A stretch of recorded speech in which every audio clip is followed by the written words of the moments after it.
hui chụp lo chụp lo về à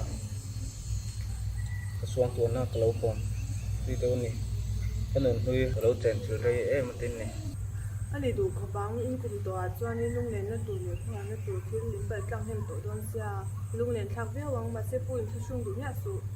nè mami anh này ăn cùng rồi anh nàyนี่แหละที่ลังชวนดูจนชัดแหลกก็มันจับตะแกรงcái cô trang hết cho nên nấu phần thật lệ cái gì cứ chạp chỉ นังนี่อังรวนเมื่อคนนกปันชัดแหลกจับไปชวนไอ้นี่ตามชวนจับผมตักกันนี่ยังไงนกปันชัดแหลกที่จับสัน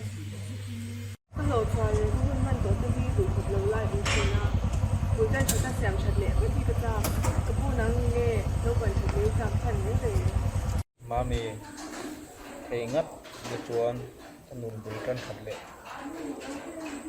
ก็จับสิ่งก็วางไว้ชวนกับคนเดียนมีกันเดียวมาเซ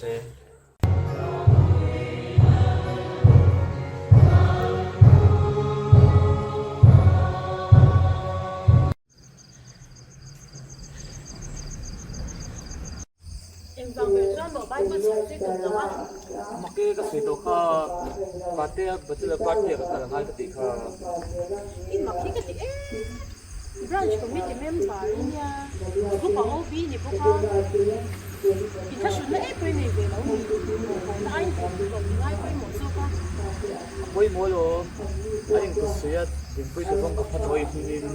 cần nghề ngay cũng là phải để lên tiếng cái tiếng phải sao con nào thì cần nghề ngay bên tận cũng mà là cắt thâu à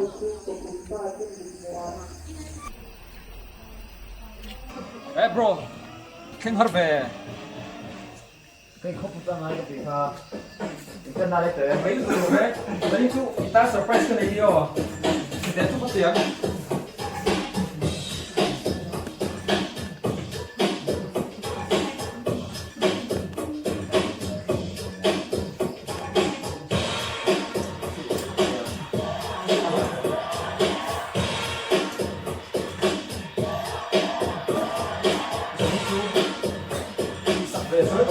ok mình sẽ thấy tệ lịch sử lâu hay không Bro,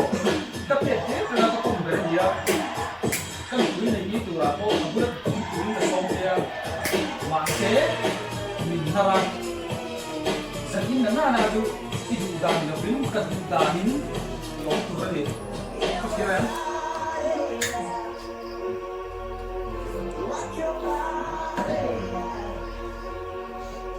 Bang,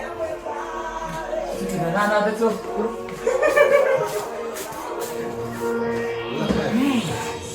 Coba coba betul. Coba nyatu. Siap siap.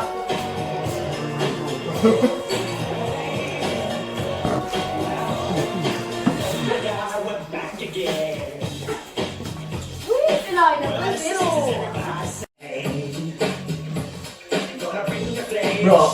cái surprise cái thể được không? Rồi mình sẽ tiền cái tiền bây giờ. không anh quý này tôi rất có thể tạo theo thì sau khi tan chuan sau sáng tôi sẽ là thì anh đi về mà don't worry oh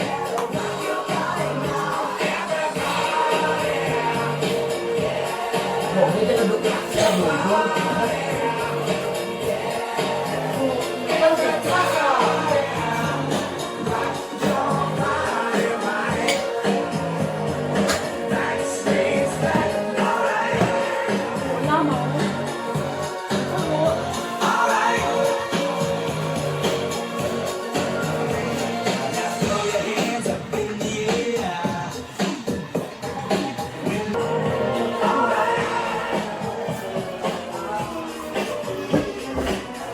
này có phải ít về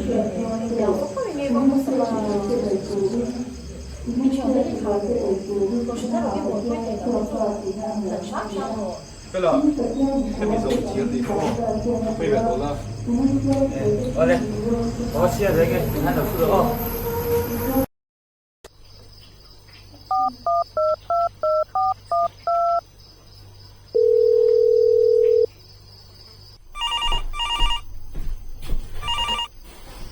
hello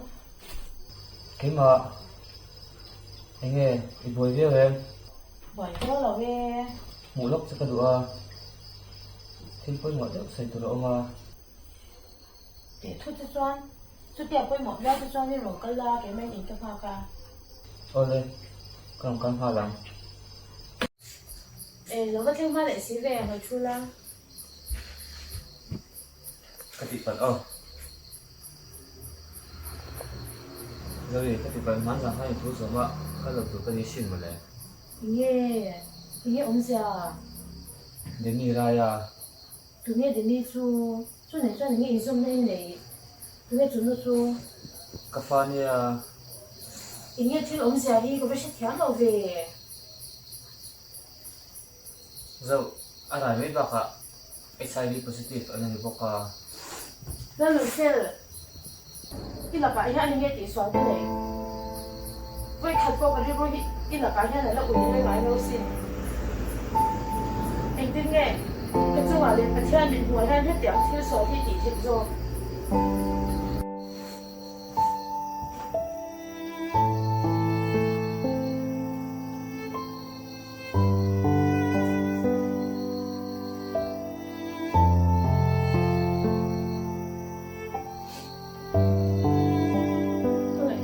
xuống là anh dần thiện nói bởi tôi tuổi là thiếu suy chuyển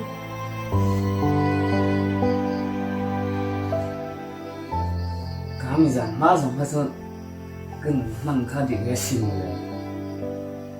zawin an khan christian song ko tak dina pathian no bo le khang tong le sim ti ko mo ro the apoya ni apoye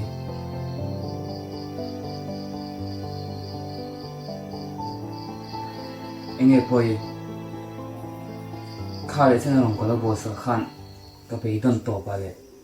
cái tổ xiết một bên anh ấy cái ta nó thì lâu tặc lâu này chứ mà máu cũng nạp ôm xí lâu rồi anh ấy ăn lòng cái bò sạc lên làm ôm gì ôm lâu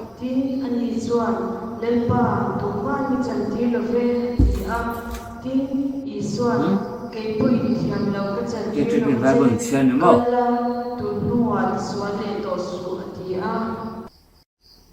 Cái lật xuống lệ tổ số. Anh khai, mình đón ta kê. Anh gắng những cái đông cuốn đấy ngào. Cái đại số để xem trả vóc là ta nó không duy từ lên ông như từ lên. Cái số lệ tổ đầu từ lên. Ở lòng cả bố lệ đô này được quỷ chuan cũng gây lột tết nữa HIV AIDS cho bạn nên vô rồi xem và thiên rằng này nó in kỹ lệ cái phần đủ anh đâm chuột có con gì á cái nón tươi có ngày tuổi trang thiên các bạn này phát sắp ra các ngày thì mà sẽ bất thiện mà ngày nay con mình thấy mình việc lâu anh ấy mà ngày tên mà sớm đó anh dần thấy rằng ngày kia tuổi em đi nghe cái sợi cuốn xuyên cái lúc hiện thời gian thì Hà Lan bằng chỉ là hay sớm nhất tê này nha nhưng à sự kiện sớm thì na cái con chú cái chồng cháu kia cái phụ mình là lính sẽ là nhiều đi được thích là những cái chỗ lại là những anh ấy đâu nhưng mà em sao đến trên sợi phụ dâu giam quy mít rồi tôi nghĩ à em tiếng nghe xuyên dâu giam quy sợi lúa về bây giờ cái chân trên thì nếu mà mình là nấu sợi trên vắt củ về đấy cái gì lại khai nên các bạn khai nên gọi là sơn na nhà các bố biết đấy cái quan hệ mình cô ra hay cái cô để cái sắc đấy nhà khai nên mới lâu hôm nay à đầm đồi ấy buồn tụi cái dòng sa chế xin mami đâm đôi mình phá tập lỗi số xia hey cần nurse duty thar hi cần chung te lâu nữa đấy ngà